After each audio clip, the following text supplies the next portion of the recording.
বিএনপির মধ্যে কোন ধরনের কোন বন্ধ নেই। বিএনপি স্বাধীনতার পক্ষের দল, স্বাধীনতা বিরোধী দল নয় বিএনপিরা। আজকে অনেকে মুখে ধর্মের কথা বলে মুনাফিকতা করছেন, মুখে মুখে সুন্দর কথা বলেন, কাজ করছেন মুনাফিকদের মতো। বিএনপির বিরুদ্ধে অপপ্রচার করছেন, বিভিন্ন ফেক আইডি দিয়ে বিএনপি নেতা কর্মীদেরকে ছোট করার চেষ্টা করছেন। বিএনপি একটি বৃহৎ দল, এর মধ্যে 2-4 জন অন্যায় করতে পারে। আমরা দেখেন, আমরা যারা অন্যায় করছেন তাদের কাউকে আমরা ছাড় দিচ্ছি না, তাদের বিরুদ্ধে শাস্তিমূলক ব্যবস্থা গ্রহণ করা হচ্ছে। যারা এই দলে সুন্দরভাবে চলবেন, এই দলকে দেশকে পরিচালনার জন্য গুরুত্বপূর্ণ ভূমিকা রাখবেন, অবশ্যই এই দল আপনাকে পুরস্কৃত করবে প্রিয় বন্ধুরা। আর যারা সামান্য টাকা পয়সার লোভ সামলাতে পারবেন না, তারা কিন্তু তাদেরকে কিন্তু ছুড়ে ফেলে দেওয়া হবে প্রিয় বন্ধুরা। সুতরাং যদি কি অন্যায় করেন, কারো পক্ষে কোন ধরনের আশ্রয় প্রশ্রয় দিবেন। যে যেখানে অন্যায় করবেন আমরা প্রমাণ পাবো, তাকে দল থেকে বহিষ্কার করা হবে প্রিয় বন্ধুরা। আরেকটি কথা হচ্ছে, আমাদের ঐক্যবদ্ধ থাকতে হবে, অতি দ্রুত একটি নির্বাচনের ব্যবস্থা করতে হবে। যদি নির্বাচনের জন্য এই 16 বছর আমরা আন্দোলন করেছি, হাজার হাজার মানুষ এই সুন্দরের ভোট দেওয়ার জন্য এই ফ্যাসিবাদের বিরুদ্ধে সংগ্রাম করেছে।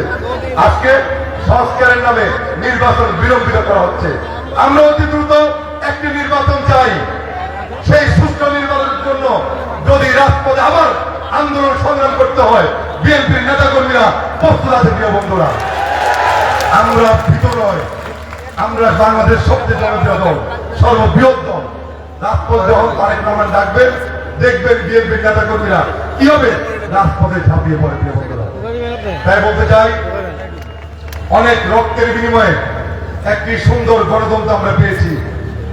এই অন্তর্বর্তীকালীন সরকার আমাদের সকলের আন্দোলনের ফসল। যারা বলেন 1 মাসে আন্দোলন করছেন, দেখেন তো কোন নেতা, কোন এমন নেতা আছে কয়বার জেল কাটছেন? 400-র অধিক মামলা আমার, 10 বার আমি কাল গ্রেপ্তার হয়েছিলাম, টানা 1 বছর জেলে ছিলাম। এবং লাস্টে 1 মাসের আন্দোলন, সে 1 মাসের আন্দোলনে আমরা রাজপথে ছিলাম বিদায় আমাদেরকে গ্রেপ্তার করেছে। যারা আজকে বড় বড় কথা বলছেন, আপনাদেরকে গ্রেপ্তার করা হয় নাই কেন? কেন আপনাদের গ্রেপ্তার করা হয় নাই? কেন বিএনপি নেতা কর্মীদেরকে জেলখানায় আটকে রাখা হয়েছিল? যদি বিএনপি নেতা কর্মীরা আন্দোলন সংগ্রাম না করতেন, তাহলে আমাদেরকে গ্রেপ্তার করার কোনো কথা ছিল না।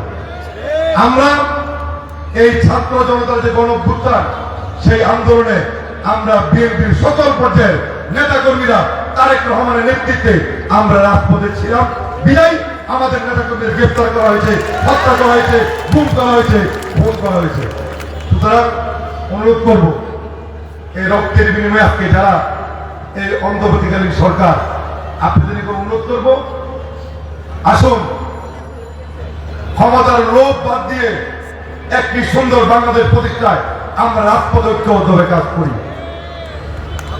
কোন দেশ বিরোধী, স্বাধীনতা বিরোধী চক্রকে আমরা লাই দেওয়া ঠিক হবে না। যারা দেশের শত্রু, তারা সারা জীবন এই দেশের শত্রু হিসেবে কাজ করে। বিএনপি স্বাধীনতার পোশাকের দল, সবচেয়ে বেশি মুক্তিযোদ্ধা এই বিএনপিতে আছে প্রিয় বন্ধুরা। আর এই 16 বছর যে ফ্যাসিবাদ মুক্ত আন্দোলন হয়েছে, সেই আন্দোলনে আমরা সবচেয়ে ভূমিকা রেখেছিলাম। আমাদের যখন এই আন্দোলন হয়, বিএনপি আন্দোলনের শুরুতেই বিএনপি বলেছে আমাদের 1 দফা।